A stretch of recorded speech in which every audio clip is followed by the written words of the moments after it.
Welcome to The Standard. My name's Rhett Weaver. The idea behind this project is where average people have raised their standards. We're going to show you the blueprint. Let's do this.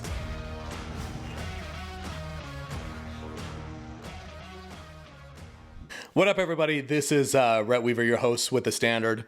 Basically, this podcast is where we take average Joes. We just want to know their blueprints, how they raised their standards, how they got to where they be. We've got a really good guest, a really good friend. I would consider a really good friend now. Hans from the Diesel Sellers, Diesel Brothers, Diesel pretty much everything. How you doing, bro? First off, I'm glad to know we're friends. You know, that was touching, so I appreciate that. Here's how I knew we were friends. Let me just tell it. Let's just get this story out of the way. All right. Right. So right around New Year's, we rented a cabin up in Bear Lake. You know, the lady hits me up. She's like, two things. Number one, hey, the guys before you, a log rolled out of the fire. They burnt the carpet, right? And then she had to drop, do you know the Diesel Sellers by chance? It was them, you know? So I was like, here we go, dropping names to start. Bro, that's what people do, though. Because it's like the coverage for all, like, listen, if it's destroyed, it's the Diesel Brothers, Diesel Sellers. Like, it's those guys, I promise. Yeah. Here's where we were friends, though. We roll up. The lady says, hey, you know, I've got this razor. It's on snow tracks. Like, you guys can use it, you know, because to get to the cabin, you couldn't drive in just because of the amount of snow. So I was like, perfect. We roll up. This razor has no doors. It's got like 2 feet of snow sitting on the inside, and I couldn't even start it. Tucked into the trees. Yeah. I thought it was abandoned. I was like, somebody left their Ranger here, and it's dead. Yeah. Like, yeah. So we roll up. Hans is, I don't even know what you guys had. A bunch of four-wheelers, a tank. Everything. Everything. We had it all. Yeah. And so he just said, you know, to my wife, my kids, my 3 little girls, he said, here's my Can-Am, jump on in. It's got doors, it's got a heater, it's got everything. And he just took us right up to the cabin. It was a blizzard, bro. And it was like nightfall, like it was getting dark. And I just saw like the pure terror in your family's eyes and everybody else. Because, yeah, we just burnt the cabin up with the log rolling out of the fire. And Dave texted me, by the way, that whole thing. He's like, hey, go ahead and get a hold of the lady. We had a log roll out. It kind of got a little bit of ash on the carpet. We're willing to pay for it, whatever. I get up there, bro, and it's a big piece. They had like the carpet over it. And I'm like, oh, boy. Put a big old rug over the top, and that was good. It'll be good. Bro, did you know, though, that you did my first home loan here? I knew that, bro. Okay. I didn't know if you remember that or not. Raj is a good dude. Raj sends me everybody he can. That was like when I first moved here to Utah. Yeah, he's like, listen, I got a guy. He'll take care of you. And I'm like, I need as much help as possible because I don't know how anybody's going to get me approved. And yeah, you were the first one, man. We got you, bro. That was we can get while ago. Everybody approved. Everybody. You hear that? Everybody approved. Doesn't matter if you have a job. This is your guy. Yeah, let's jump into it real quick. So, where are you from? How'd you get to Utah? Give us a little bit of background. Okay, so originally from Idaho. So me, my brothers, there's 4 boys in the family, mom and dad. We grew up with a scrapyard, man, like scrappers like Sanford and Son. Did that all through high school. Mom and dad were like bounced around jobs before then, but then like the scrap job ended up being where we were at. And then I went on my mission to Phoenix, came home off my mission, and my brother Trevor served with Dave Sparks, or Heavy D on the TV show Diesel Brothers. They served together. And so when I got home off my mission, I was traveling through Salt Lake, and I had talked to Dave before. He like got me a Rockwell watch one day or something. And I talked to Dave before, didn't know they were famous, had no idea. And I was like, hey man, I just shot him a message on Facebook. And I was like, hey man, I need a place to park a trailer for a few hours while I'm in town. Do you have a place? And he's like, yeah, man, follow me. Like sends me an address. I meet him. It's like the first time like I met the muscle, Keaton Hoskins. And like, they're like, we're going to a truck event. It's so cool you're here. Like, I got this and this and this. And I'm like, I know nothing about you guys. I didn't know they were famous. Didn't know they had a TV show. Knew nothing about them. So I'm like, all right. So I hop in the truck with them. And we like go to this truck event. And Dave's like, hey, what are you doing for work now? I just got home off my mission.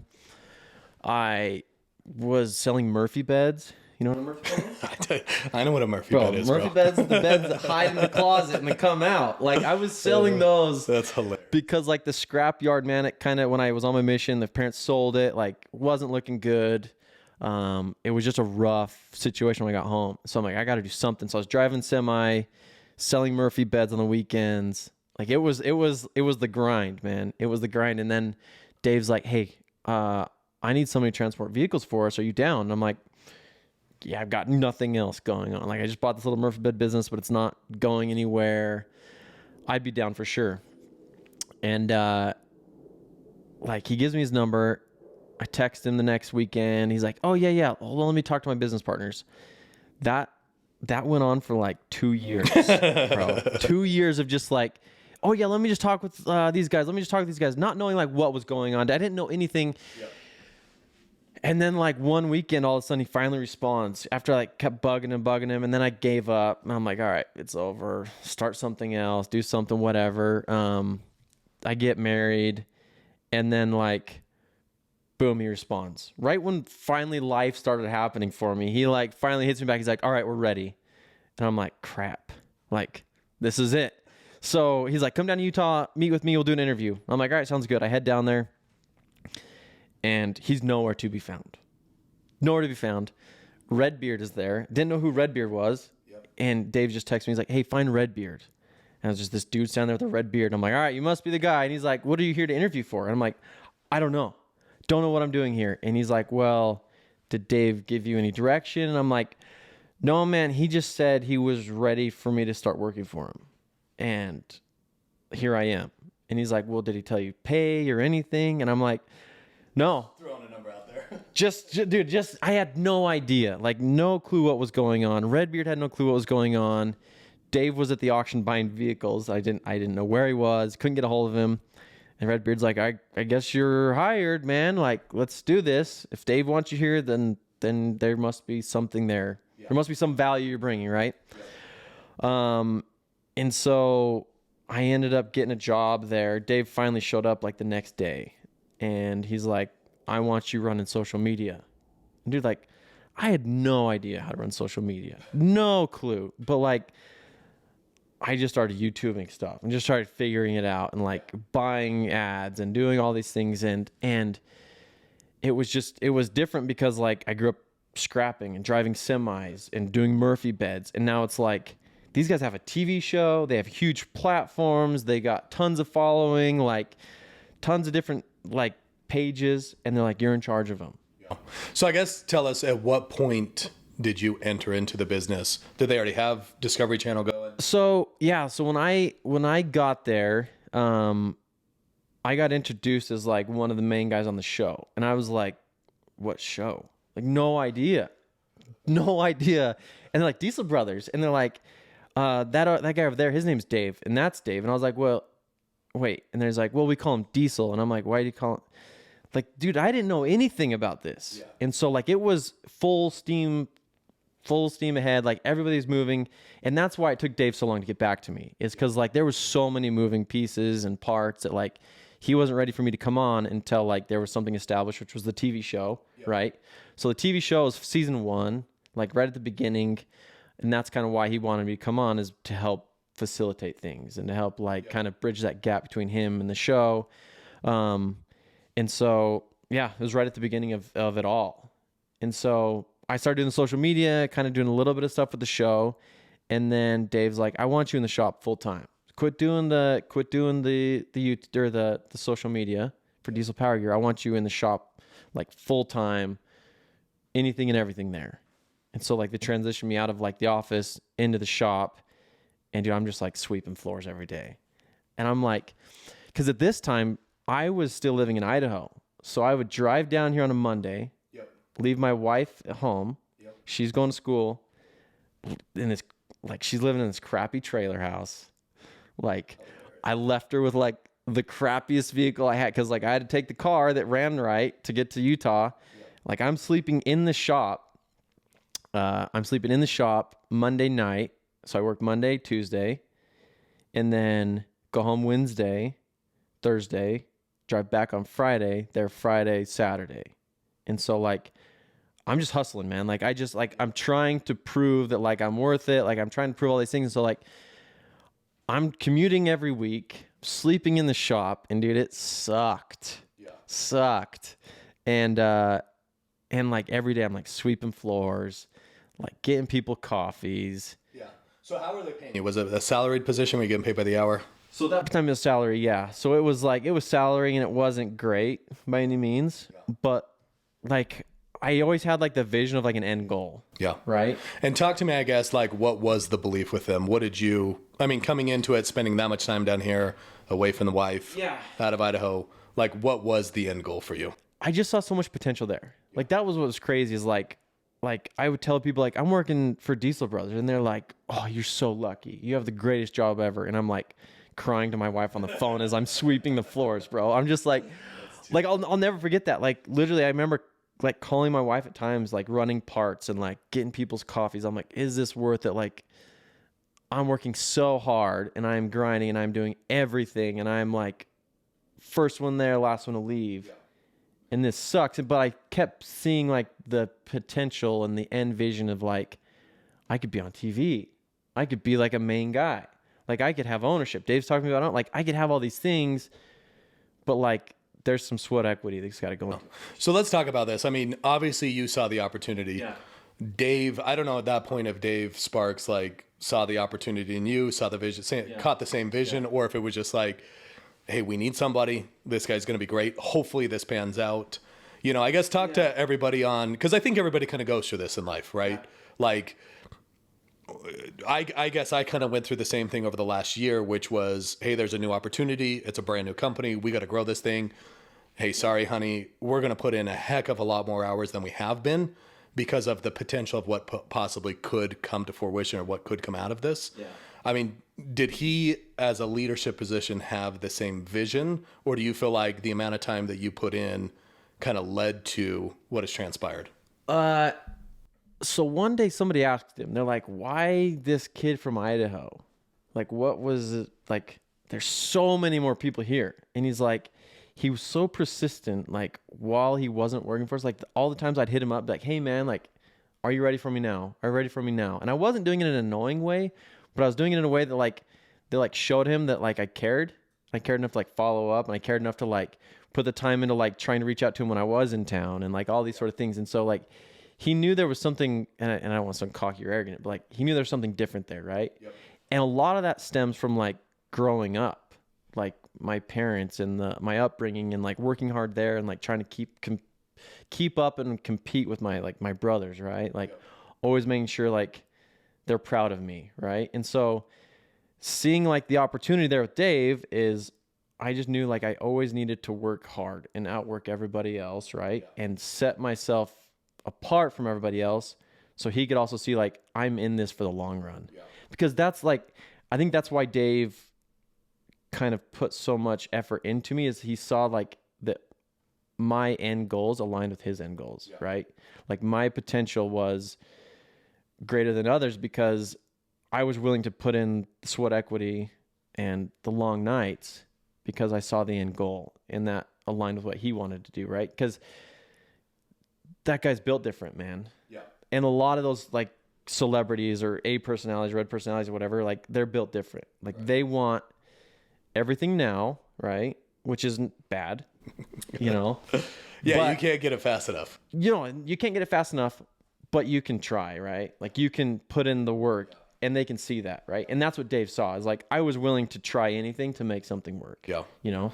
I feel like this is the hard part, right? Because like in a management position, I think the hardest part about, in my mind, I guess, to kind of talk about is somebody like Dave is moving 100 miles an hour, right? He's headed in a direction, you know, I mean, we talk a lot about, on my page, I guess, about like, he's in his own boat, jump on the boat and start rowing if you want to be with me. If not, get off my boat type of thing, right? Yeah. And some people look at that as like, well, Dave doesn't have time for me. Dave, you know, for family, for friends, for whatever that is. But it's also like, but Dave's putting in a lot of time into what he really cares about and what he wants. And sometimes I think what's hard in like leadership is, you're just putting forth so much effort and the people below you just don't understand like the potential that could come out of this. Yeah. So anytime they get somebody like you, which is putting in so much overtime, so much drive, so much sweat equity and not being paid out for it, there's always kind of this, hey, I'm going to repay you down the line, right? Yeah. We're going to get big. We're going to explode. I know this is going to happen. I have faith in it.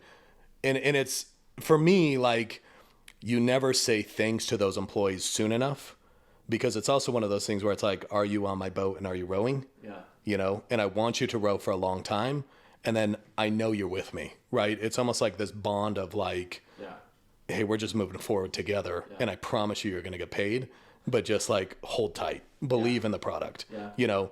And I guess for you, how long were you with him before you kind of had that aha moment of like, this paid off?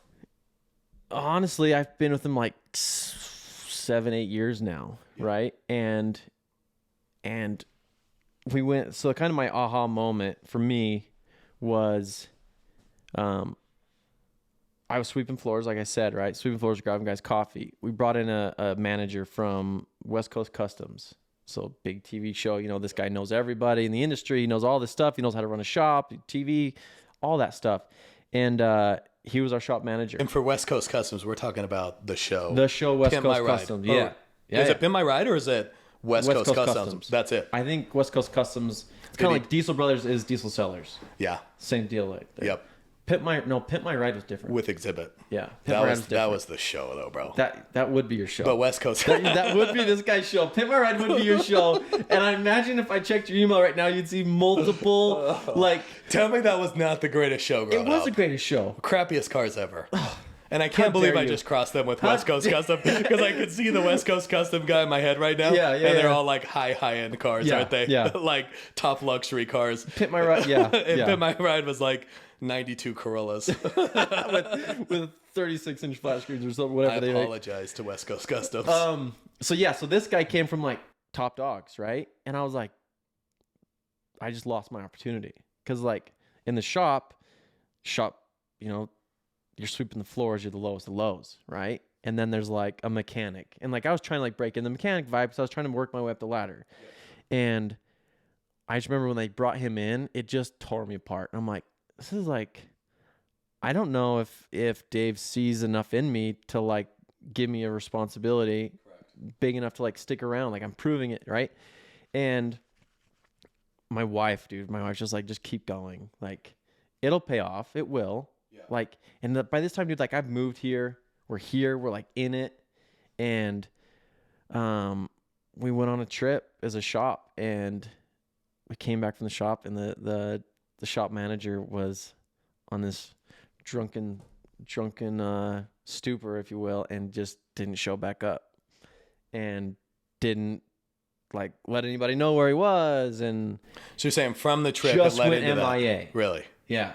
I remember being there with him and he's like just partying and doing his own thing. And I'm like this little kid still. I'm like, oh, what? Like, I've never seen these drugs before. And I'm like, this is weird. And like not knowing what's going on. I'm like, we're going to get in so much trouble. Like we're all dead. Like, and got back from that trip and he just like never showed back up. And like, great guy, dude. Like loved the guy to death. He just like couldn't sober up. And I remember Dave just being like, the shop's yours. Like, really? You're the manager now. And I'm like, Dave, like I was sweeping floors yesterday and today, and now you're calling me and telling me that I'm the manager of everybody. Yeah. And he's like, yeah, good luck. And I'm just like, cool. And it was hard, dude. But that's like the moment that I thought like, okay, Dave sees more in me than just what I'm thinking. Yeah. Because dude, it's, and that was a hard position to fill because like I said, he knew everybody. Right. And so like, and he was good with managing people. Yeah. And like, I'm the youngest one there. There's older people there. Like there's people that have been in the shop forever. I don't know everything about wrenching on vehicles. Yeah. And so it was hard, but that was like the moment that I was like, all right, like, so I guess what's your advice to people out there that want to be a part of something but don't know how it's going to play out? That's a good question. For me personally, it was, I knew whoever your boss is or whoever is in charge, right? You got to know like where they're wanting to be, right? And I knew where we wanted to be as a company. Right. And I knew that like there was potential for me there if I did everything I needed to do. And so like for me, it was grind, prove myself over and over again. And I knew that it would pan out at the end of the day. Like there was never like, I don't know how to word this. There was never like the only time I doubted myself was, like I said, when they gave that position up. But then it proved to me like that you can go from the very bottom to the very top. Like there's so many options out there, and there's so many things. There's so many different ways for you to like prove your worth or to prove value, right? Yep. And always be doing that, no matter what. I mean, Andy Frisella talks about like you got to prove you got to prove your worthiness like every moment of every day, whether it's on social media or out in public, whatever it is. Like prove that you're loyal and that you're willing to do whatever it takes to align yourself up with your company, and it'll work out. Like, and that was like my biggest thing, is just like prove to Dave, prove to my superiors, prove to my bosses that I wanted to be there. Yeah. And that like I was willing to do whatever to align myself with the company. You felt like you were making a lot of assumptions, and what I mean by assumptions is you were just doing stuff to add value that they didn't really necessarily ask you. You were just assuming stuff needed to be done. Oh yeah, for sure. And like, I remember one day, Dave wanted me to move positions, and he's like, with this, like, you're going to take a pay decrease. And I'm like, well, let me tell you, this is going to work. And it was like the first time I told Dave no. I'm just like, no. I said, what can I do to get an increase? Like, what other things can I do to bring value, right? Yep. Like, what can I do instead of taking me down? Like, I would rather go up. So what can I do now to like add more value? Yep. What can I do to make you more money? Because at the end of the day, if you're making them more money, they're fine to pay you. I mean, Steve Harvey talks about like, he's like, guy asked me for a $20,000 raise. Like, I didn't care about that. Like, from a company stand, like that was nothing. At the end of the day, that's a few $1,000s a month extra. Like, do something to add value that brings me hundreds of thousands of dollars, and I'm willing to pay you way more. Correct. Right? And so like add value rather than like, oh, I just would like a raise, right? So that's what I said to Dave. I said, like, I want to add value. How can I do that? Yeah. I mean, what's crazy to me is like your story is no different than my story. Yeah. And what I mean by that is like, you know, I filled a position at a company where they needed help. I needed to add them value. Yeah. They added me a ton of value because it helped me make a lot more money. And so it was almost like a mutual fit. But at the same time, like getting in there was already somebody kind of in a management position, right? Somebody had kind of already started the mortgage company, but it wasn't that it wasn't succeeding, but it just wasn't the right fit per se. You know, no knock on them. I think they're doing a great job. But what I could tell when I got in, it was almost one of those things where, you know, the guy that kind of is over the top of me was just waiting for me to do stuff, right?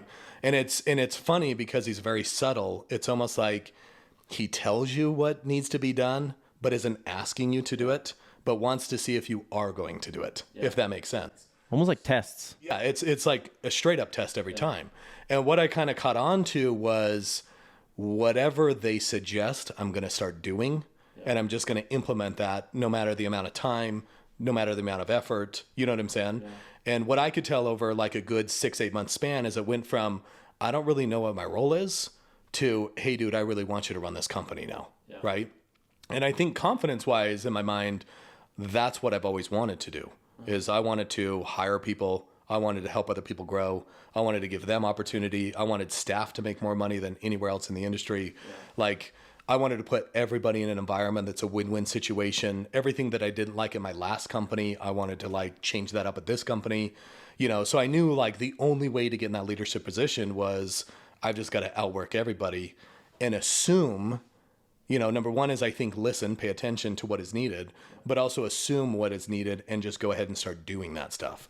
Because I mean, if it's not right, people are going to tell you to stop doing it, right? Yeah. But the majority of time is it's like, to me, it's better to put it in motion and do something than sit there and hope that somebody's going to tell you what to do.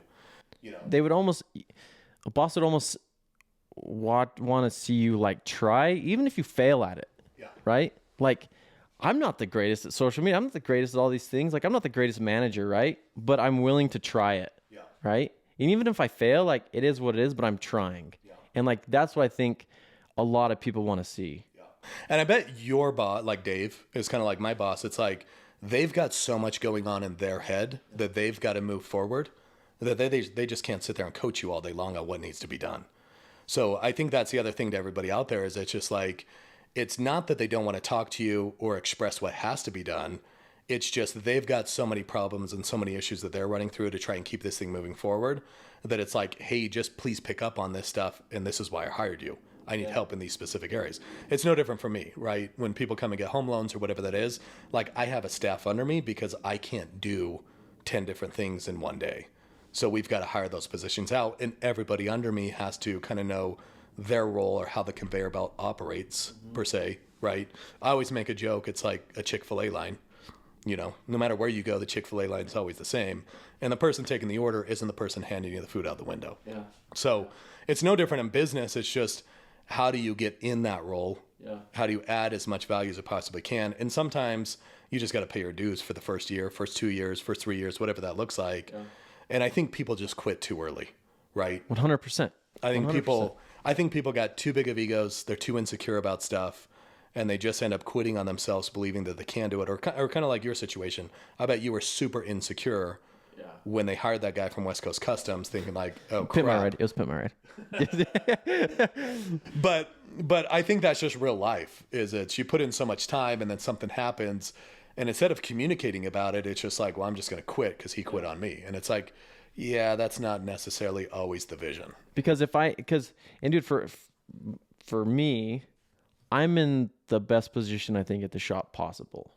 Like, and people might not think that, but like, I'm not in charge of the shop anymore.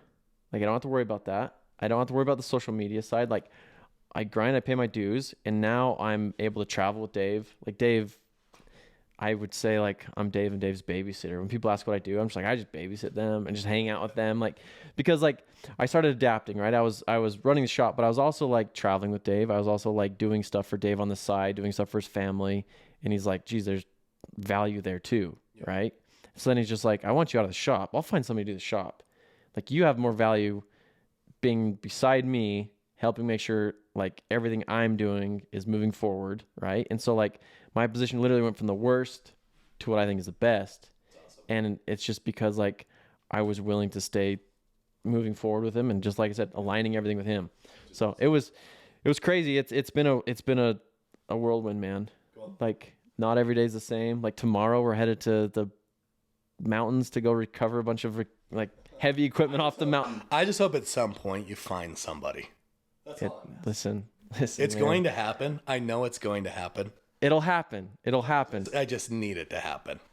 We've got 2 more disappointing videos coming for you. Just so you know. 2 more that'll not really be super pumped for you, but they're cool, man. That's the only thing I ask every time I see Hans is I'm like, you guys, please just find me something. It's hard, man. I mean, it's find hard. me like some cool treasure. It's find hard. me a person. I don't care what it is. But I mean, I watch them every time they come out. So I appreciate it, man. I appreciate the support. It's just tricky. It's really tricky. Well, how are you gonna find somebody in a hole? There's a lot of holes. Exactly. There's a lot of holes. It's the Dylan Rounds case, for example. Like, we have a video coming out with that, and it's an interview with the parents, which is cool. I think it's awesome. So there you go. You know, we might not find their son right now, but no, I think all this stuff's super cool. Yeah. No, talk to me. I think a lot of people are going to be very interested on, you know, what is it like being around, you know, Dave Sparks, Dave Kiley, Keaton Hoskins? Yeah. You know, what are these guys? Are they cool dudes? Are they genuine dudes? Like, I think a lot of people just see them on TV, see them on social media. And I think the hard part about that is like, you get glimpses of their life. Yeah. You know, obviously they've got a lot of cool stuff going on, you know, from helicopters to, I don't know. Everything. But everything. We have it all. Everything. We have it all. And dude, oh, sorry, go. No, you're good. I was just going to say, genuinely, like, tell everybody, like, about these guys. The one thing I will say about every one of them is each one of them have something you can learn from. And they're all so different. Yeah. Like, Dave Sparks and Dave Kiley, so Heavy D and Diesel Dave, couldn't be more the opposite. Like, total opposite people. Dave Sparks hates people. Diesel Dave lives to be around people. Yeah. And I say he hates people. I don't really mean he hates everybody, but he's not the type to like go out of his way to like communicate and talk to people. Like, that's not what he's going to do.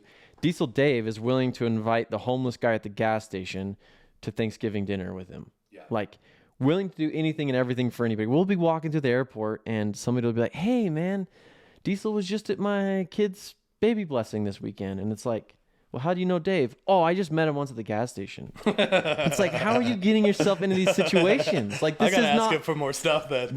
that's the thing, is he's willing to do anything and everything for anybody, right? And so like that's one thing you learn from Diesel Dave is he's the kindest, best person ever. Like that's what I always like try to get like take away from him is like be more patient with people, like be kind to everybody, because you don't know like how that's gonna change people's like perspective on the whole group.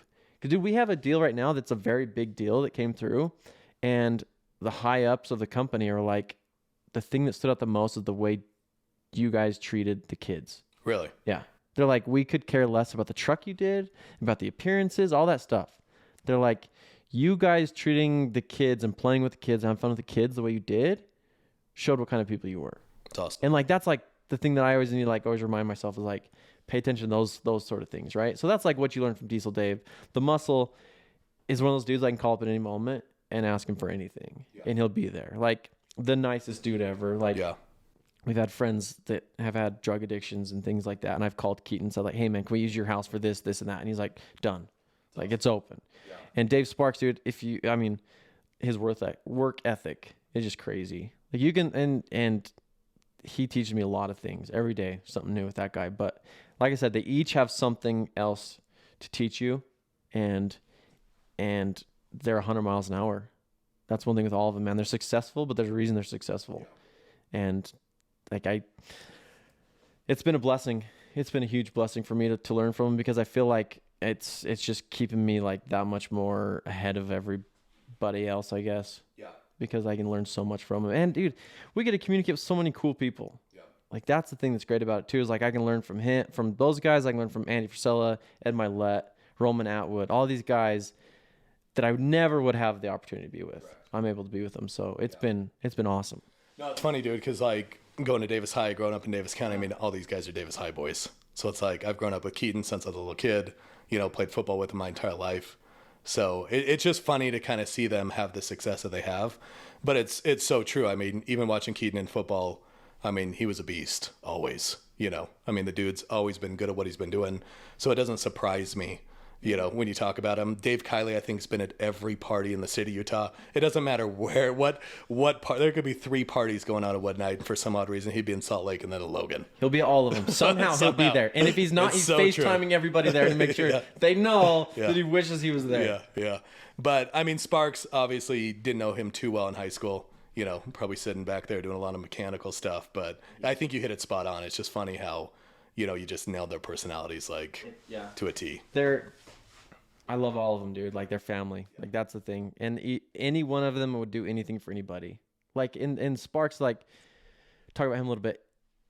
He gives a lot, dude. Like, people don't see that. Like, he gives a ton. And in what way? Like the bounty for Dylan rounds, for example. Yeah. It's 100,000. Dave in the middle of the interview is like, what's the bounty to find Dylan or information leading to Dylan? They're like, oh, it's 100,000. It's all we round up. He's like, I'll match it.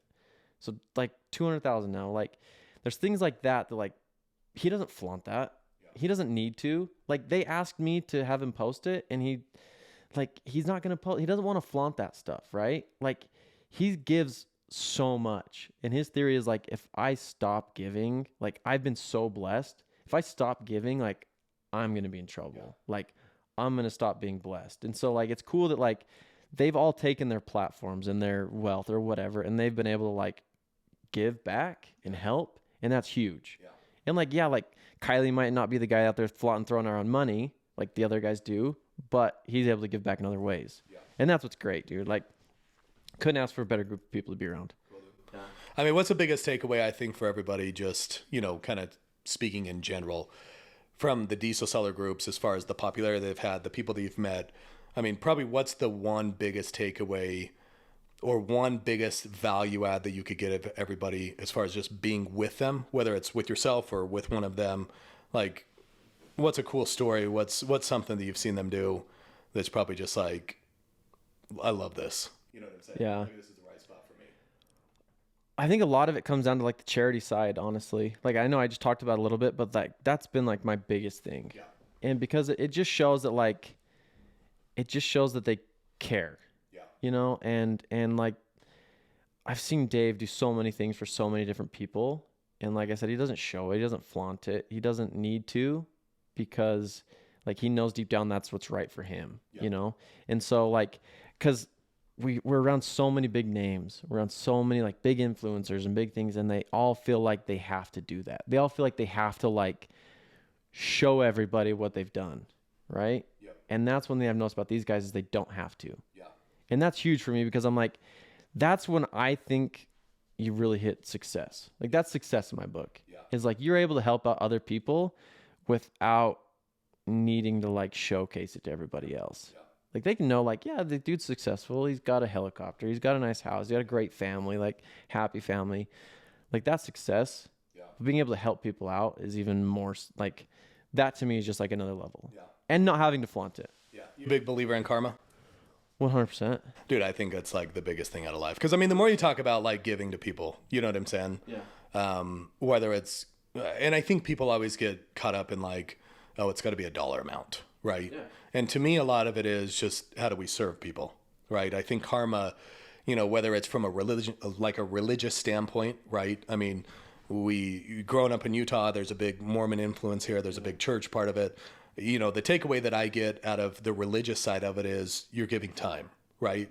It's like you're showing up, you've probably got some type of calling, you know, it's probably pretty cool to teach a bunch of 12-year-olds. Are they paying attention? Probably not, but figure it out, right? Yeah. And it's no different in life, you know, and you know, if you're a follower of God in whatever religion you're in, I mean, those principles are so applicable to life, which is how do you serve? How do you give back?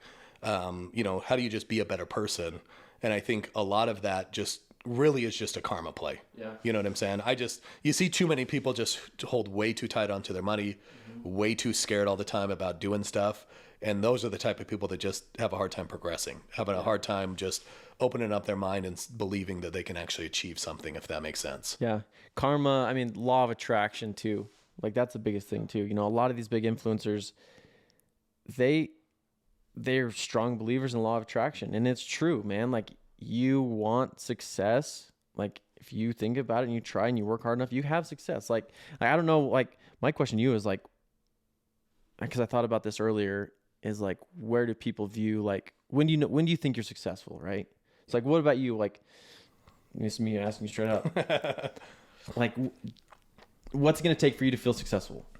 Success to me is like, it's helping other people. Yeah. It's weird. Like, you know, I get this question a lot. Like what's funny is like every once in a while, my CPA will call me up. We're good golf friends. And we chat about this a lot. Right. Yeah. Like I always ask him, I'm like, what's the bread and butter? Like, what's the sweet spot? Like you're not paying a lot of taxes, but you're making the most money. Like it's a funny conversation, but it's the truth.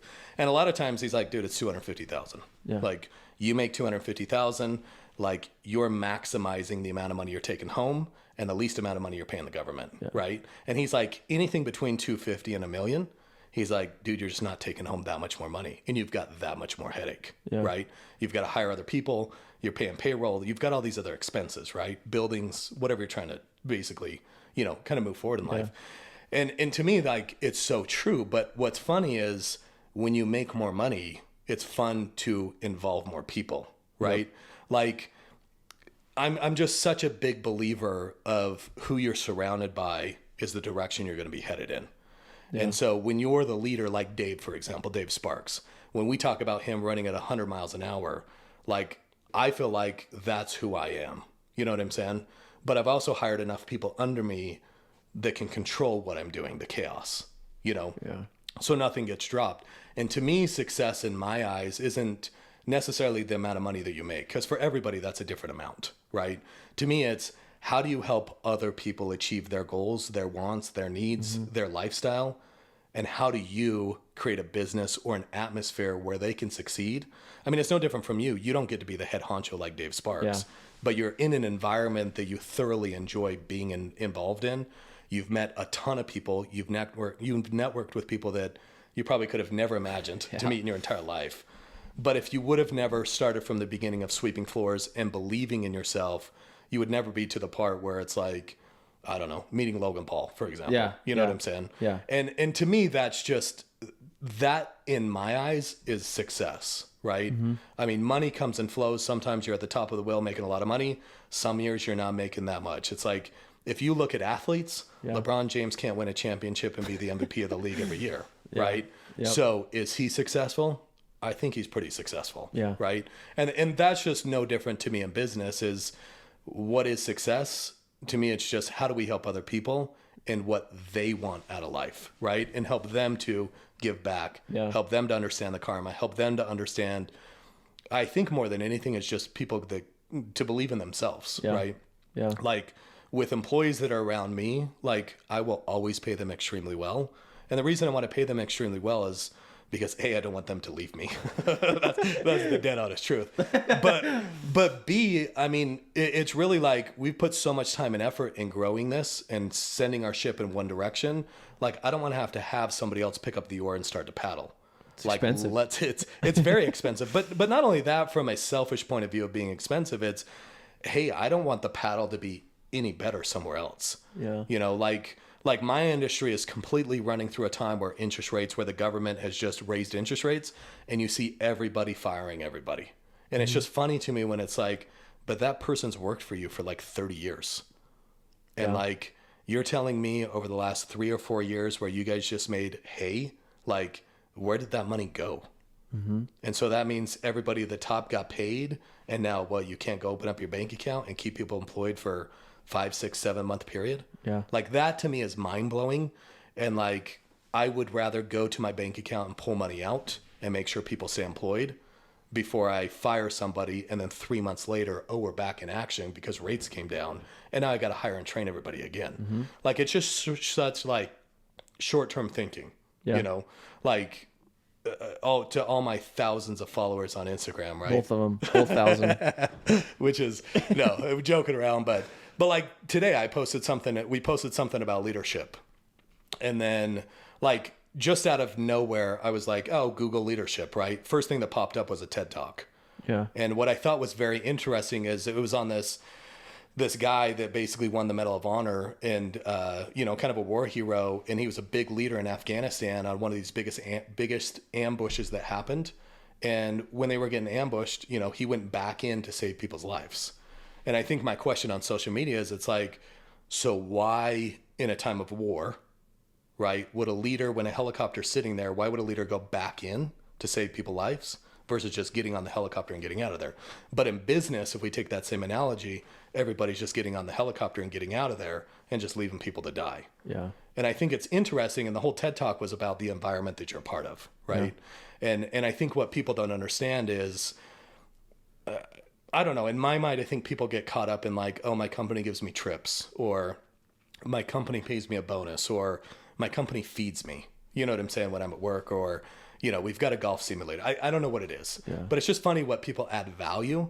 But then in a time of need, when the company's got to pay payroll and they can't, it's just like, let's fire everybody. And it's like, well, that sandwich isn't that good anymore when you don't show up to work, right? and I think that's just really funny to me in the business world is like, I just want to be in an environment that's successful, meaning everybody on my boat, whether we're winning together. If we're losing together, right? And it doesn't mean we're going to fire people when times get hard. It's how are we going to figure this out? How are we going to pivot as a group, right? I just don't think people communicate enough on how to pivot. They just go straight up, let's fire. Yeah. Because we just can't pay payroll right now. And, that's how we're going to weather the storm. So I don't know. That's kind of long-winded on what I believe success is. But everybody just has a different form of what they believe from a monetary value. And I just don't think like having the nicest stuff in the neighborhood is success. And that's why I ask is like, because I feel like you're on the same wavelength as I am, right? It's like, it's not like a dollar amount. It's like, how can you help other people? How can you be an influence on other people? How can you bring value to other people is like where you're successful. Like that's like, and that's how it should be. I mean, you talk about like pivoting and stuff, like our company's done that multiple times. I mean, normally people they think that the highest you can be is have a TV show. Dude, we're trying to get rid of the TV show. We're trying to become YouTubers now. Why? The honest truth. I mean, if you were to talk about this, like, why get rid of Discovery and why jump into YouTube? So outside of money, you know what I'm saying? Yeah. So the money is what it is, right? Like, yeah, you make good money doing it. Yeah. Okay. And that's great and all. But when you can film one episode of Discovery takes us 3 months and it gets okay ratings, and you had to send everything off to the network, and the network had to say yes and no, and the network makes you look like idiots. Why would you do that when you can go in an evening, shoot a YouTube video that gets 2 million, 5 million, 8 million views, and you don't have to respond to anybody? You don't have to do like... Yeah, you're your own boss, basically. Control of everything. So like the TV show is great. The TV show got us out there, got the name out there, got like a lot of good came from it, without a doubt. Like big deals like EA Sports, we did some stuff with them. Like a lot of companies we worked with is because of the show. So like the show is needed, yes. Did the show help us out a ton? 100%. Yep. Grateful to have it. Is there a time for the show to die? Yes. Did we find the perfect time? I think so. We have a new season coming out in next month, November, I think is when it's coming out. We told them this is our last season. We don't want to film anymore. We're done. And they want us to keep going. But we knew that like we need an exit strategy. Quit while we're, somewhat on top. Yep. Let's get out and let's do YouTube. Yep. Right. And so it's been a different thing. It's weird because like people are like, "What do you do for work?" I tell them, "Oh, I work for Diesel Brothers." I actually try to avoid that as much as possible because I don't like me. I was like, "Oh, I work for a custom truck shop," and so now I'm like, "Oh, we're YouTubers," and they're like, "I thought you guys did TV." I'm like, "No, we're YouTubers now." It's weird to say, but it's like. But there's definitely a reason for it. Like there's more money to be made. Yeah. There's a lot happier. We have complete control. There's a million reasons why. But like I said, people have an opportunity to be on TV. That's great. Like do it. Build a following, build a reputation. But it's not the solve all end all by any means. Yeah. A lot of those guys spend all their money before it's over, and next thing you know, the TV show leaves and quits, and they have nothing. Yeah. So yeah. Dave, Keaton, all those guys very smart to transition out of that. It's been fun to watch too. Yeah. Because it's been fun, like everybody's kind of taking their own path. 100%. Whether it was like you guys wanted that to happen or whatever that was, you know what I'm saying? Yeah. Without getting into too many details. But I think it's been fun on the path that everybody's been taking. And I think what I give props to everybody is everybody just probably took a risk again, right? 100%. Like watching Keaton get into the coaching stuff, watching you guys get into YouTube, like that's an area that you guys haven't necessarily been in. And to watch everybody just dive into it and put it in motion, I think it's been fun to watch. That's what's crazy, man. I remember like the first vlog that we did for Heavy D Sparks. I remember paid the guy like $10,000 to go pick up this dozer. And like we made like $1 off it. I'm like, what are we doing? Yeah. This is horrible. Yeah. And then like a few months later, I'm like, Dave, we just made our first $100 today. Like $100 in one day. That's pretty good, man. And then like, it's like $1,000. That's cool. And then it just started snowballing, right?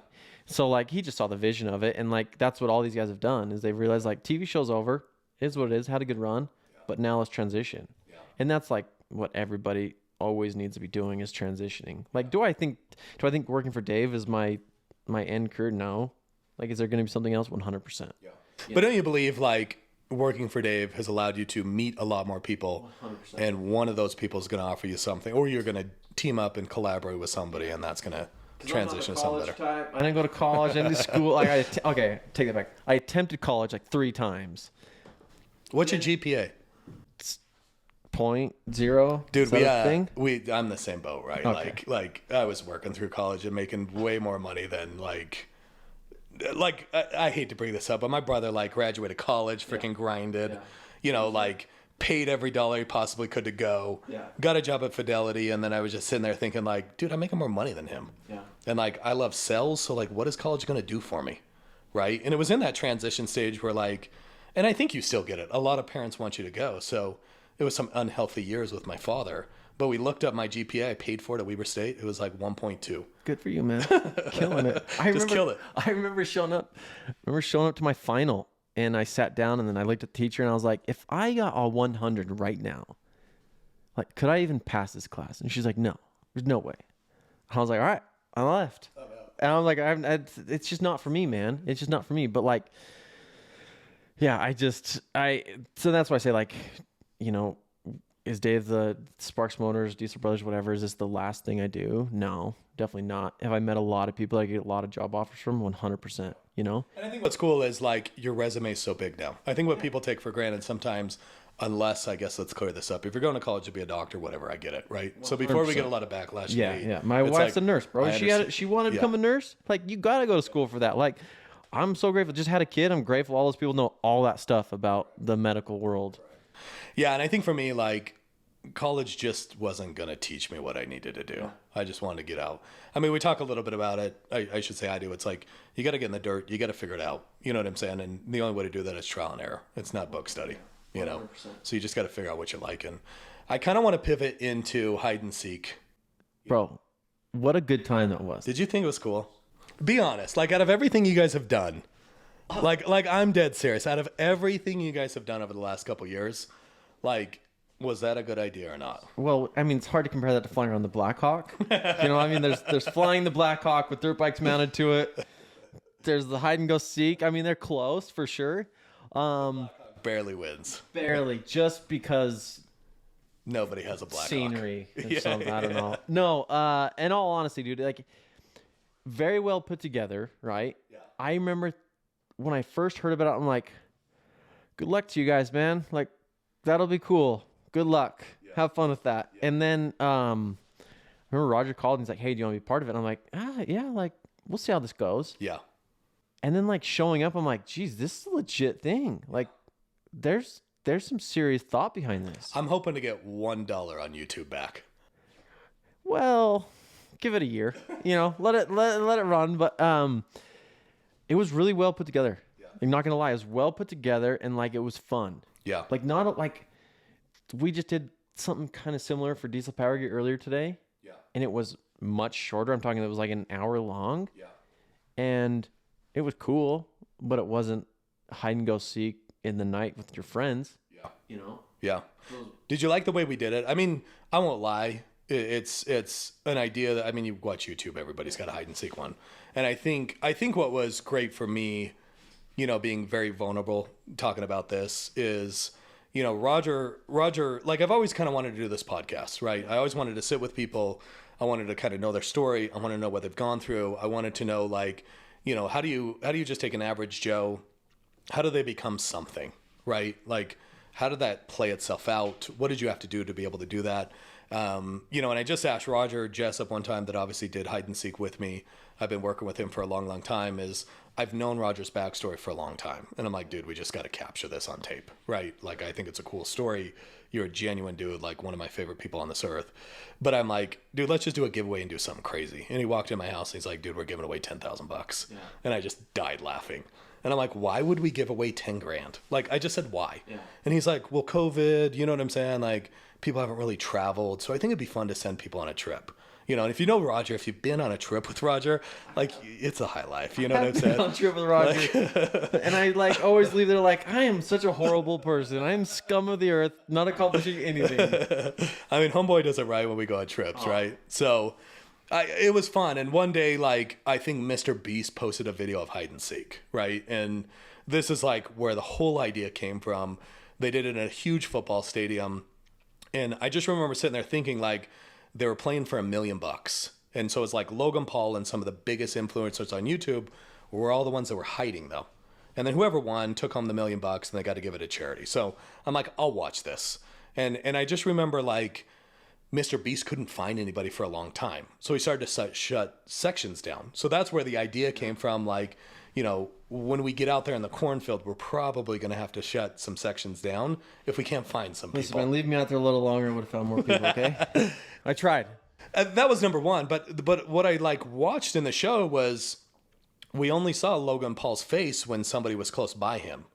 So we were watching Mr. Beast, and he ended up bringing, like, I don't follow him that well, but he ended up bringing, like, a bunch of, like, past YouTube participants that didn't win or something. But they ended up being, like, a main part of the show. And I just remember sitting there thinking, like, well, I don't know who these kids are, and I want to watch Logan Paul and all these other influencers, and I want to know what's going on, but I'm getting, like, all these no-namers on film for the majority of the show. So I just told Raj, I'm like, why don't we just play hide and seek, right? Like legit, this is how it was. It was like, let's just do hide and seek. And he's like, where? And I'm like, well, one of my buddies has an inn at the Vivint Arena. We might be able to, but that's probably a long shot, right? And I'm like, let's just call Black Island Farms up and see if they'll do it, right? So the whole concept was just like thrown out there. It was just like, watch Mr. Beast. I'm like, Raj, I think we can get enough influencers or companies where they go seek. So they're the whole show. And just get a bunch of average Joes to hide and let somebody that needs the money, let's let them win. You know what I'm saying? Whoever survives.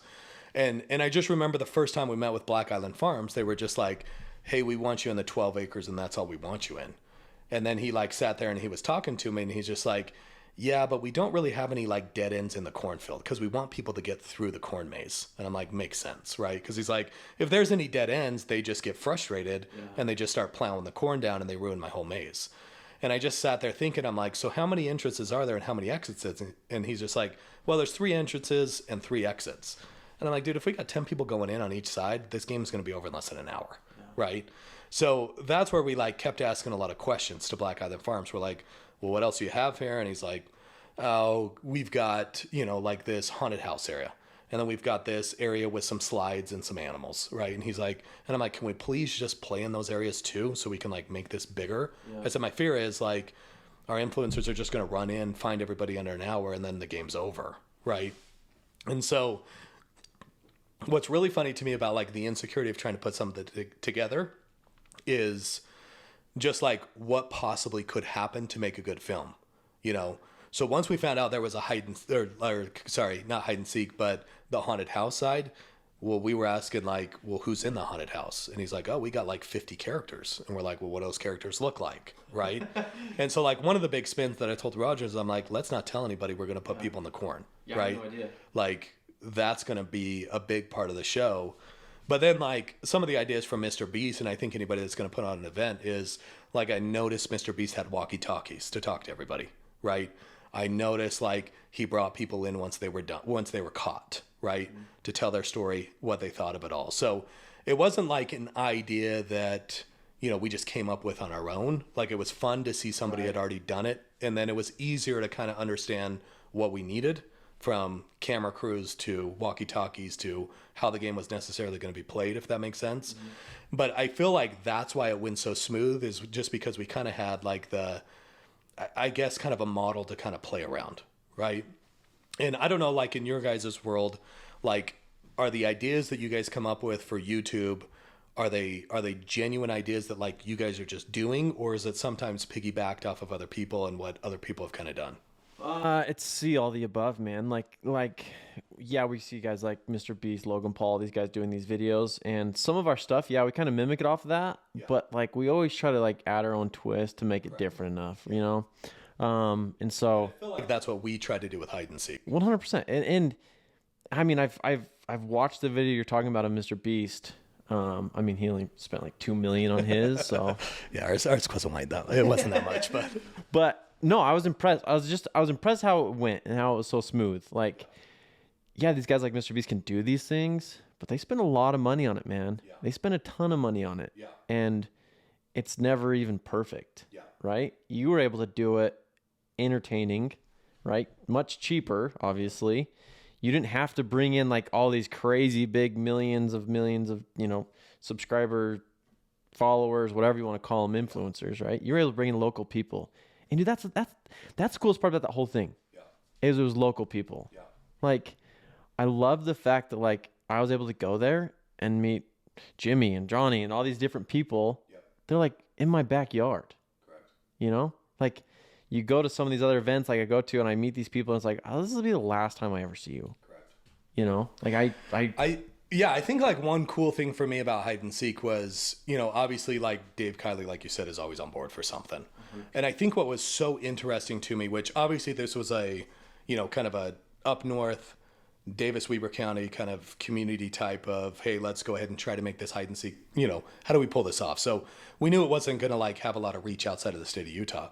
But I think what was fun was, and I think my advice to everybody out there was, some of these smaller influencers, right? If you would even call them an influencer, these businesses. Yeah. So like the pickleball community, like Burley Burger and their community, like some of these fitness people, like these people that are local probably gave us more buzz and more views on what we were trying to do conceptually wise than somebody like Dave Kiley. And no knock to him. His outreach is just so huge in the United States that probably once you watch the video and it's like, oh, they're in Utah.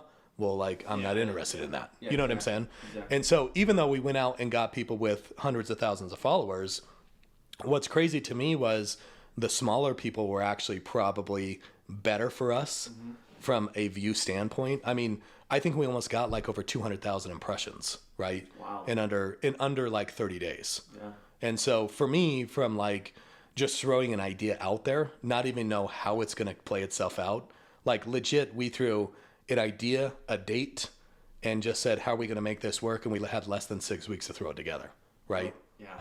And the winner of the 10 grand was a great person to win it. I know. She was just there to have fun, meet new people. Bro, that's what's great about it. Local events. It's so funny, just wasn't here it? to meet new people, win this 10 grand. I know. Dude, I've seen some of the cuts from the video. I feel so bad for that Justin kid.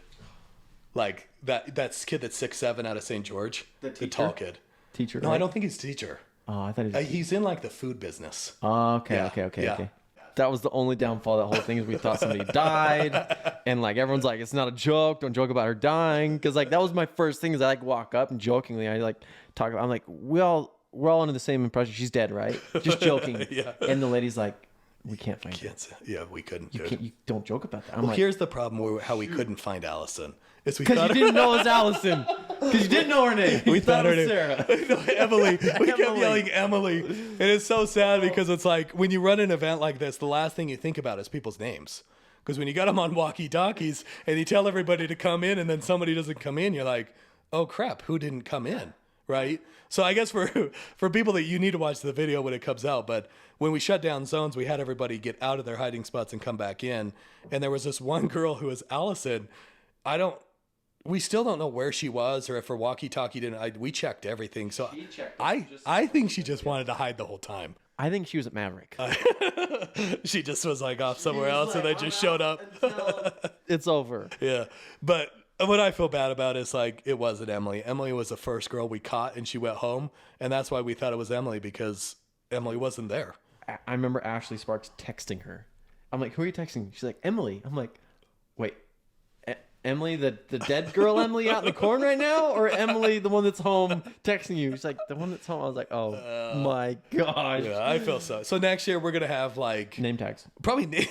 we're probably going to have like pictures of people and then X them out when they come in. It'd be good. You know, like a big, huge board. Dog collars with GPS trackers and stuff. Yeah. No, but like I said, very well put together. For being the first time, man, impressed. Yeah. I just hope I get the invite back. We've chatted about it for next year. Like... You don't think I'm going to get an invite? Back for sure. Like Justin's back. He doesn't even have to enter. 100% he's back. Justin's back. And he's coming in full ghillie suit. Some Guaranteed. of these people are just coming back. What talk to me about hide and seek. Like, what was fun about it for you? Like, well, was it scary? Was it nerve-wracking? Was it I mean the whole idea behind it of us putting people out in the corn, like, what did you think about it? I love the idea. I love the concept about it. Like for me, honestly, and I think I expressed this while I was there, is I felt bad finding people. Like I really did. Cause it's like you see them and you're like, I'm taking 10 grand away from you. How many people did you find? 3. How many people were hiding? 10. Yeah, that's So not you're good at for this. me. So you're good at I'm a this. hated person. One of them was somebody that The first person I found was Emily. was Emily, and she's wearing our Diesel apparel. power, yeah. And I'm like, and she was like the person that Ashley chose. So it's like she's there because of us. She's wearing our gear, and then I find her, and I'm like, this is the worst person for me to find. And I felt horrible because you feel so bad because like I'm taking your opportunity away, right? And that's like I don't know how to get past that. And then like the second person, I remember same thing, like just like looking her in the eyes and I'm like, I am so sorry. Yeah. Like your kids get ramen tonight or mac and cheese tonight because you were found. Sorry. Disclose to us how you found Lindsay. How did you know? Spirit. No. Honestly, how did you know? I think I walked over that mat like 3 or 4 times. Everybody did for hours. So here's the relation. Dave Sparks is married to Ashley Sparks. Ashley Sparks' sister is Lindsay, right? So days prior to this, dude, I was getting calls, text messages, in person. People were like, "You can't find Lindsay. You find anybody else." So you're telling me Lindsay went in, she scoped the whole place out, she knew exactly what she was doing, and then they wanted to like be cocky about it and say, "There's no way you're gonna find her." No way you're gonna find her, and like, listen, threaten me, okay? They were just like, "Don't find her. You can find anybody else, just not her." And I'm like, first off, I'm not gonna try to find her. I'm not like just seeking out only her, right? Like I'll find as many people as I can. But dude, it was the owner of the place comes up and he's like, "I know who's gonna win this thing. I remember this. I was with you. I know who's gonna win this. They're hiding in a spot." I was like, "Are they hiding in a legit spot? Like, obeying the rules?" And he's like, 100%. And I'm like, "I gotta find that person now. Like that's the only person I need to find." And I remember asking him, boy or girl, because I didn't want to search if it was girl, because I was like, Lindsay's still out there. There's 5 left. I don't want to find her. He had no idea. Well, he wouldn't tell us either. He's like, He just knew because that rug was over that. I don't know. Or whatever I don't that know. is. But he's just like, I know who's gonna win. I'm like, all right, cool. So then, like, I'm like, can't find Lindsay, and I've got Lindsay's mom with me. I've got Lindsay's sister with me, and we're just searching, bro. Just searching. And you walk into the trailer, and then like I walk into the trailer, and I'm like, there's nothing in here. Like nothing here. Nothing in there, bro. And then like, I don't know. I just got this weird thing about this stupid rug sitting there. And like I throw open this rug and I'm like, oh, nothing here. And I can see this little hole. And I'm like, huh, that's weird. So I stick my finger in the hole and I lift it out. Full on board that you can pull up. Yeah, I'm like, I've got it. I look under there with the flashlight and I'm like shining it down there and I can see this blob in the corner and I'm like, It was pretty much the whole length of the trailer. So Yeah, she it was was- like at the. it was a distance. Yeah, like you're in the back. She's in the front. 100%. Yeah. Yeah. I'm like shining the light back there. Great flashlights, by the way. That's one thing that we've got to get rid of next year. I'm bringing my own. Shine the flashlight down. I just see like this blob in the corner of the thing, and it's not moving. And I've got the flashlight on it, and I'm just like, "Is that a freaking person?" Like I can't tell if it's a person or not. And I'm like shining it. I like look up, and I'm like shining in there again. I'm like, "There's no." And I was just like, "I see you." Like hoping that. Do you think if she would have never said anything, she wouldn't have moved, I would have left. 100%. because you just would have thought? Because I mean, she was covered. I mean, she had other stuff covered, on and top it didn't of her. look like camo. It Yeah. looked like dirt and tumbleweeds. Like that's what it looked like. Not like because hers was like a green camo. Like didn't look like seaweed sitting down there. She did some work, didn't she? She painted stuff. So, like- She got so ready for this. I'm like, I see you, and then all of a sudden I just hear just this, Hans, I'm gonna kill you, and she just starts crawling out of there full speed, and I'm like, oh, I've got to leave, and I've got to find a new job. I've got to find all these things because it's over for You me. did. And I just remember running past her mom, running past her sister, like I'm hiding, I'm leaving, I'm out of here, because I felt horrible. But like, that's the name of the game, man. Like they all knew it. Like going into it, like there's a chance you don't win. Yeah. And so like that was my thing is I just felt bad finding people, but I loved it, dude. It was fun because it was like, it was scary because you're out in the middle of nowhere. Like in the time, like the from evening to dark to pitch dark, like that was cool. Like to see like it all change, like no flashlights. Like sometimes flashlights help, sometimes it didn't. Yeah. Like Yeah. it was just cool. It was different. Yeah, yeah. No, I thought it was fun, dude. I mean, for me, I think it was so much fun that like I probably want to go back there, you know, because I conceptually like I'm like, oh, new venue, new place next year because we know where everybody's gonna hide, and in my mind, I'm like, no, I think we need more people, you know, like more hiders, more seekers, involve more people on this thing. Because, I mean, there was so much of that cornfield that didn't even get touched. Like, I think I was blown away that, like, you couldn't even cover the ground. When I was so nervous up front that the ground would be covered so fast, right? That the game would be over in, like, 1 hour. We put, like, a 3-hour time frame where we went, like, 3.5 hours. And we had to condense it down to, like, 2 acres to make sure that we could get it over with. It was tricky. It was way tricky, but I had a blast. I remember leaving there, like, thinking to myself, like, this is something. Like, they've got something here. Yeah. Like, this isn't just, like, family home evening. Yeah. This is like there's money to be made. Yeah. And this is a year to year thing. Like this needs to happen every year. I think what was fun was like collaborating with other businesses, you know, like to get other people. And it wasn't even like You know, and I guess to be insecure on this, like I thought when we were going to have to collaborate with people, like we were going to have to spend money to buy their product to get them to even show up, right? Like I thought we were going to have to buy our way through this. I remember saying to Roger, like, dude, I'm willing to spend quite a few $1,000 more just to make sure this thing gets done right. And I think what was crazy cool for me was when we started reaching out to companies to be a part of this. Well, it was funny. Let me back up on this. Because when we went to Black Island 4 months ago, I didn't have social media. I was going to say, Right? you're pretty new to it. Like Instagram didn't exist. Facebook doesn't exist. There's no YouTube show. Yeah. Like, let's start with that. Yeah. So conceptually, when we went to Black Island Farms and said, this is what we're going to do. And he said, where are you going to put it? Yeah. And we said, YouTube. You said internet. Yeah. That's all you said was the internet. And then he said, what's your handle on YouTube? And I said, we don't have one. Controlled. It's controlled. Don't worry You should about have it. seen the look on his face, right? And I think what was funny is like some people told us no. And really what it is there was no page. Yeah. Like my biggest fear going into this is like, yeah, Roger has followers from years of doing real estate, but I had zero. So when you go ask companies to collaborate with you and you add no value back to them, like there's a lot of big question marks of people being like, why would we do this with you? So I thought we were going to have to buy everybody, right? And then what was fun was obviously, you know, the guy that we hired, Danny, to shoot a lot of the video because, you know, we wanted to do videos of the giveaway of them choosing somebody out of their community. I think that was the other brilliant part behind this is we didn't want to be the one choosing all 10 people. Like we wanted the communities to get really involved in this. And I think once they saw the traction on how many people were excited about it, it was like, no, dude, let's just do this for free. Like we're going to give our product. We just want to be there. We want to be associated with this. And what was funny was after some of the videos got posted on like my page or other accounts or stuff like that, people that have told us no, we're just like, I am so sorry about this. Like, I wish we would have been there. Like, I feel so bad about it. And that was cool to see because it's like, well, there's always a future opportunity. Yeah. You know what I'm saying? Like, we're going to do something next. Dude, that's what's so great about social media in general, especially at a local level. Like, dude, what does it cost to tag and to share people's posts and like to involve somebody like that? Like, it's so minuscule at the end of the day. Like, it's so, like, to share somebody's new product or to share whatever. Like, dude, like, why don't people do that more often? Yeah.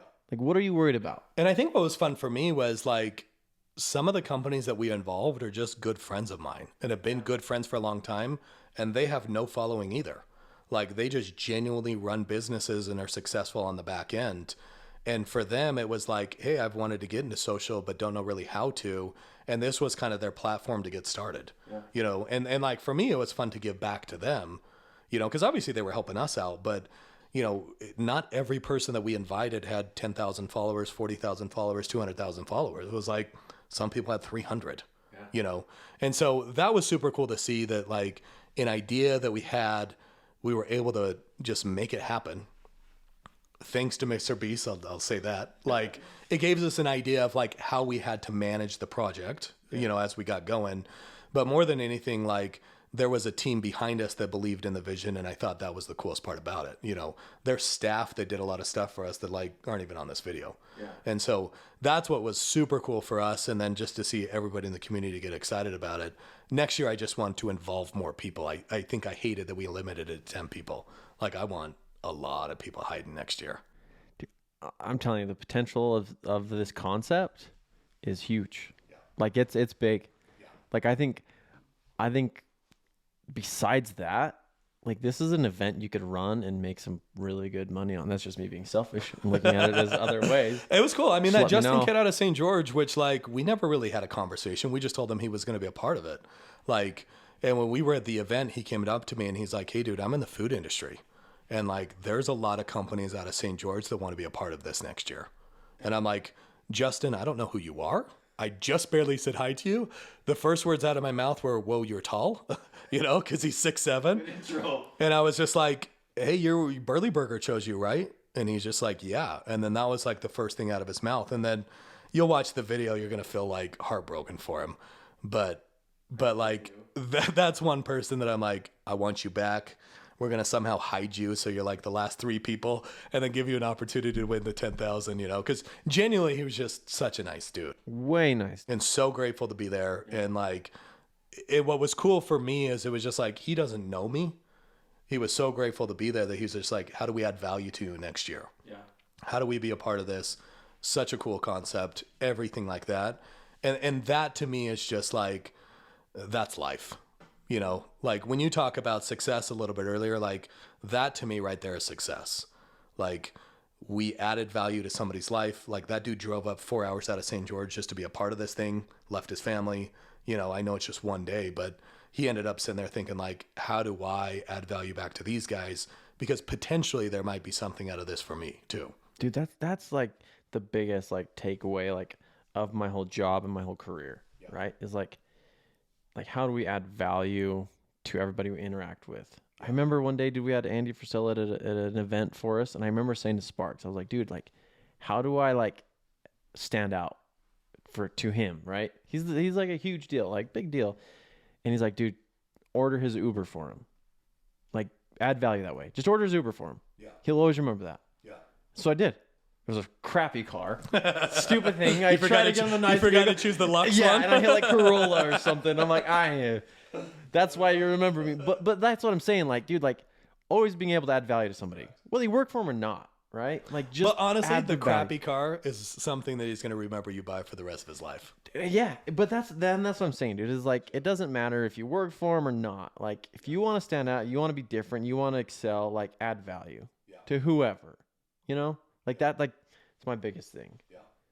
Kind of wrap this up, dude. Like I appreciate you coming on, taking time away from the family. You know, I know you got a newborn. Yeah. How's Fresh, that going? hot out of the press, man. How's that going? 2 weeks. Great. We were joking. Let's just joke about this for 1 minute before we truly wrap this up.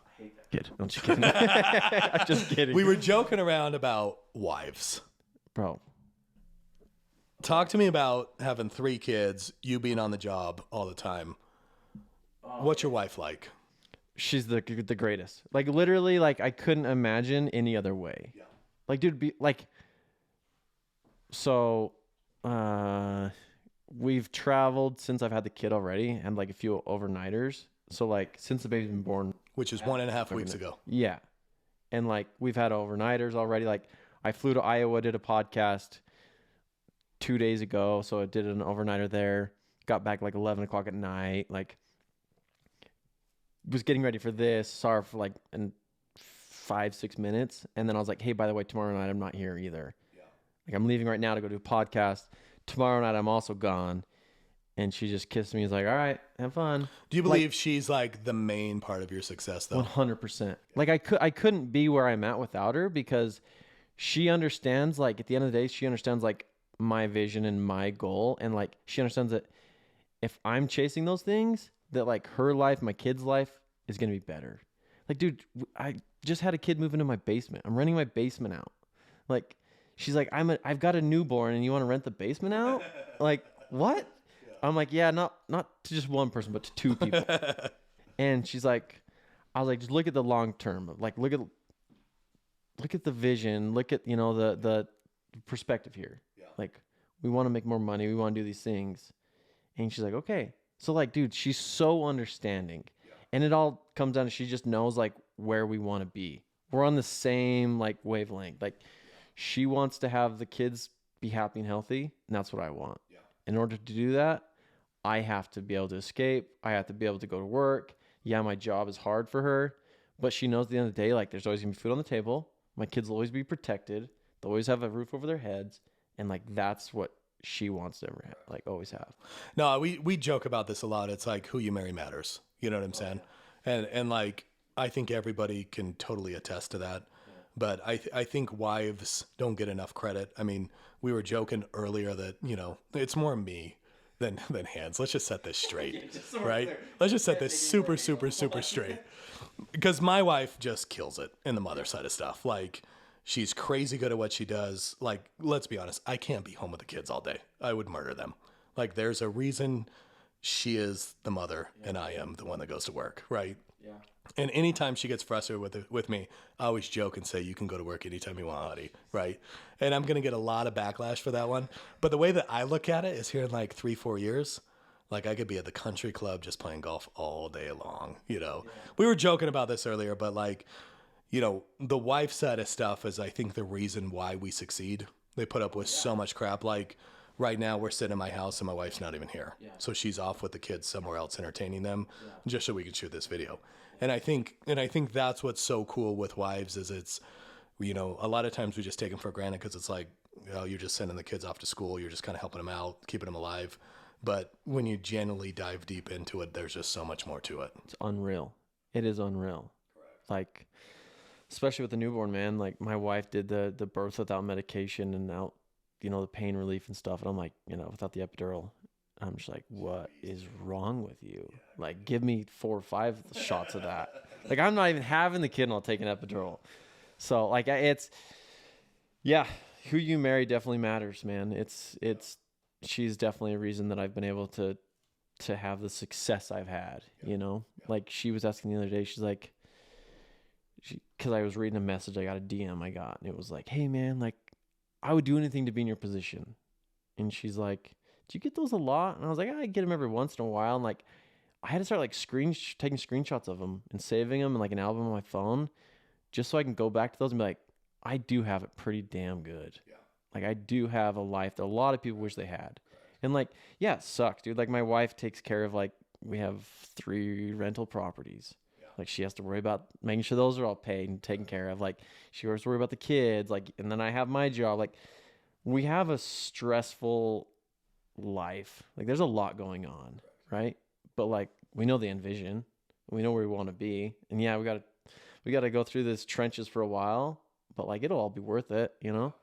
And like that's what's cool. Is like my wife has the same vision I do. And that's like make all the world's difference. I appreciate you taking time away from him, dude. Coming on here. Thanks for hide and seek, dude. You were a stud in the whole thing. Man, I'm ready. Let's do it. Next year we'll put some twists on it. We'll do some stuff bigger and better. But yeah, more than anything, thanks for coming on, dude. I genuinely appreciate spending time with you. No problem. It's a wrap.